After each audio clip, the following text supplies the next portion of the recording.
Welcome back, and I hope you started your year very well. I myself cannot complain. I have your company, the company of fellow gamers who are sending me some scenarios, and this excellent game, arguably one of the best war games of all times, Command Ops number 2 from Panther Games. So today I'm going to show you a new scenario that was sent to me by Chris Majorana.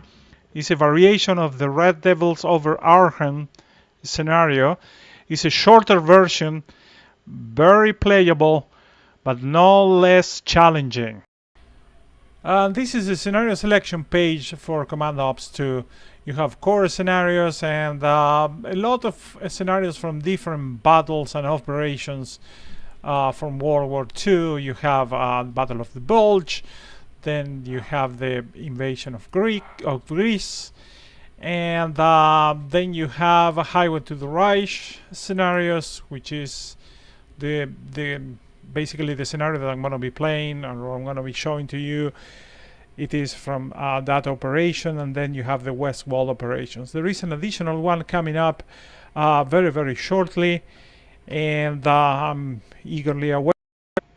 And by the way, guys, the Command Ops basic engine along with 3 scenarios is free of charge at Steam.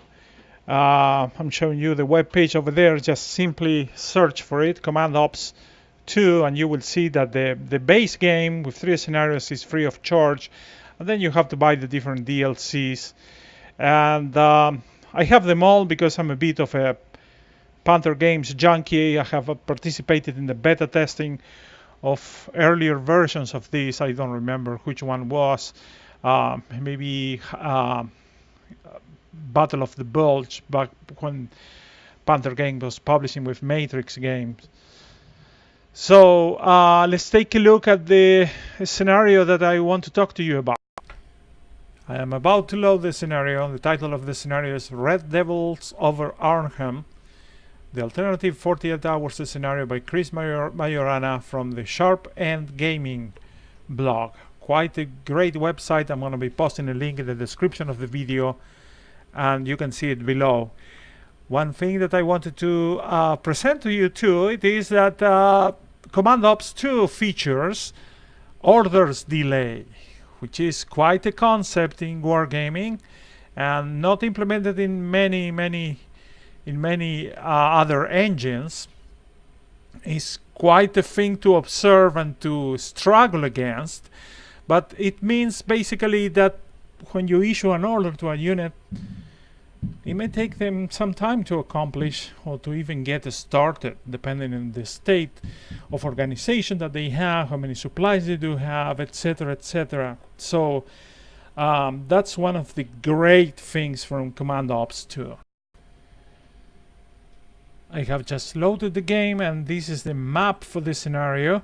It's a highly detailed map, and we're going to be zooming in and out for getting some into the details. It basically is a huge area that actually is covering. I'm going to show you the grid that indicates a scale. Every square there is 1 kilometer square, so it is quite a big area to cover and to have operations, which is one of the great things that the new Command Ops 2 engine has allowed. The previous engines were not that good working out with these big areas and big amounts of troops anyway. So that's a big plus for the new version of Command Ops 2 compared to the previous. And of course, at the center of the map, you have the city of Arnhem over there. Hope you can see it over there in that ellipse that I just marked. And the landing area for the Red Devils is going to be around this area. They're going to be scattered a little bit. We are to expect some reinforcements from a Polish brigade, which will be around here, I hope. And for playing this scenario, I really want to try different things. As I mentioned before, this scenario is quite challenging. There are tactical considerations to take into account. And one thing that I never tried, it is to use different avenues of approach towards Arnhem. You know, if you consider these landing zones over there, one could think that, you know, the best approach could be to approach using this axis of advance right there, or maybe even something bordering the canal over there. But one thing that I want to consider in my gameplay, it is to try an approach from the north to see what it can be done. Of course, it's not easy to accomplish such a thing in 48 hours. One must not forget that these troops are going to be walking and fighting, and there is a lot of cover that will allow the Germans to have an excellent you know, an excellent amount of interior lines to fight off any type of different attacks. As for the core of the airborne troops, it is to isolate an objective. I must say that, you know, from the very beginning, with the amount of troops and the type of landing zones that we will have, is pretty much an impossible task. The Germans historically, you know, will be reinforcing the Arnhem area from many different axes. I suppose that these are the main three. I don't remember when I played this scenario in previous versions of the game how they did that, but one is to expect that isolating the objective is going to be a no-no. The main game interface has a series of floating windows that you can move around. Actually, I have a 2-monitor setup, so I can shovel them out and actually use them, but at least I can put them away so they don't bother the view of the map. Of course, I cannot do that because otherwise the format of the video is going to be all screwed up, but when I do this, I'm just moving them out of the way into the second monitor. And there's basically a floating window or information or toolboxes, as much as you can afford to put in your screen real estate. Right now I wanted to show you how they look like, and at the very beginning of this scenario we have just one company, 3 platoons from an independent para company that is some 1, 2, 3, 4, 5, 6 kilometers west of Arnhem. So these troops, I'm going to use them, of course, just in a reconnaissance role to find out where the main enemy dispositions are. And the reinforcements are going to be arriving and are going to be deployed by glider or parachute into this area to the west, actually right here, where I'm using my mouse to indicate them. And well, they're not gonna arrive all at once, and that's one of the great things about the simulation of the game engine, simulating airborne operations. You have to prioritize if you're going to just regroup or race to the objective as fast as you can. It is worth noticing that the more time you take traveling along or getting into the objective area, the Germans are going to be able to reinforce this very, very rapidly. So it's going to be a balance between the two tactics, or the two main ways of facing the enemy. Let's start spitting out some orders to these paras, and I'm going to take this platoon and issue a move order using, again, the interface. I'm going to use the shift key to modify and allow the calculation of several waypoints. So I selected that route in the bottom over there, And there are also, for the task that I assigned to this platoon, you can add some modifiers like the speed. We want to have them to avoid enemy contact. Aggressivity or aggression level, we're going to leave it at normal. And we're going to ask them to bypass enemy forces if they're found.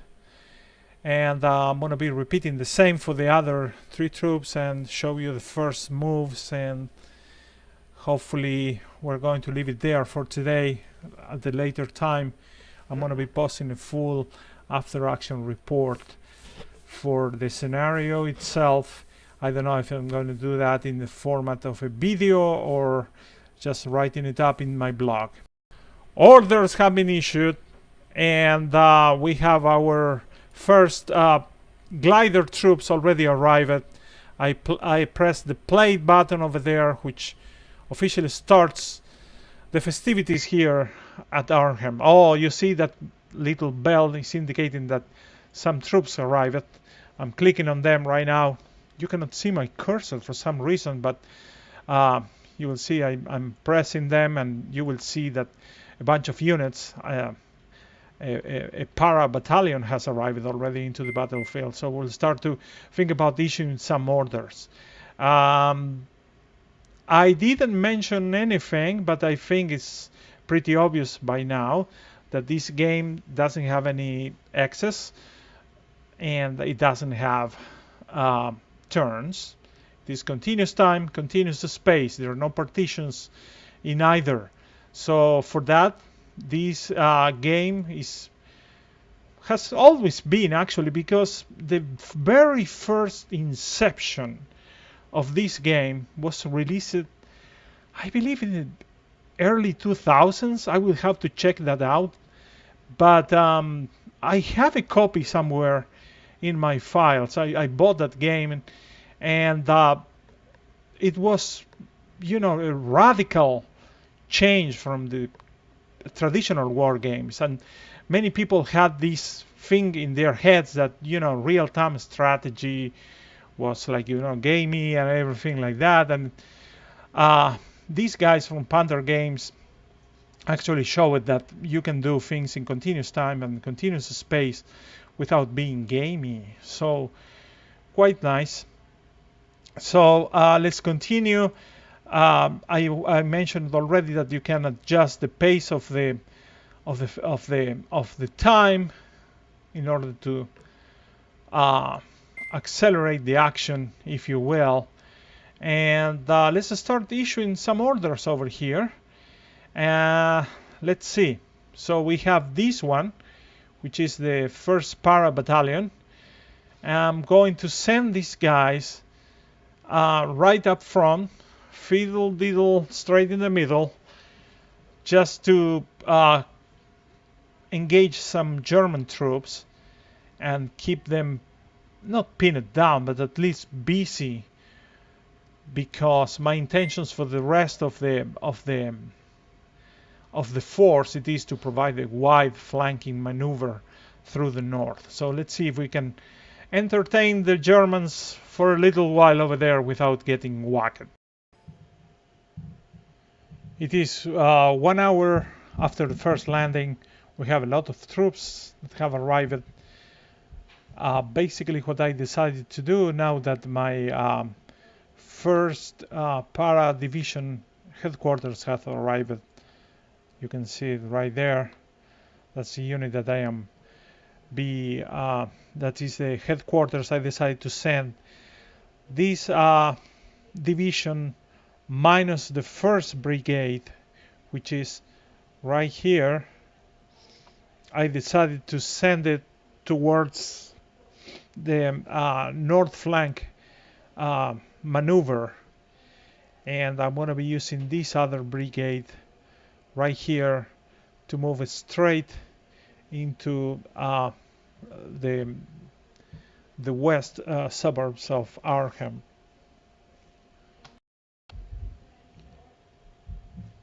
And time now is 2:30 in the afternoon, And we have the first contact. One of the reconnaissance units, one of the platoons that I sent forward, has just bumped into a German infantry company, which is that black icon over there. So let's see what they can accomplish. I ordered them to bypass any type of opposition. So let's see what they do. So other reconnaissance units are still moving without any type of opposition. Just wanted to show you how the units actually move through the map, which is pretty cool. There you have, if you click on them, you will have their formation. They're in a column formation, and that white trace over there, it is the path that they're going to be taking. Usually when a unit commits into a mission, they eventually plan by themselves. By the way, you don't have to do anything. I'm just showing you the clicks that I already showed you, maybe plus one or two more, giving overall orders to different formations. The artificial intelligence of the game will do it by itself. So it has like a staff helper. You don't have to be pushing counters around. You just order them what to do and they will do it. And you can be as granular as you want. As you have seen, in this case, for instance, I have this brigade over here, which is going to be having this line of departure over here for an attack on the western suburbs of Arnhem. And but you know, all of a sudden, if I decide that I want to separate the battalion for a secondary flanking maneuver, it's up to you. You can do it. There is absolutely no problem to do that.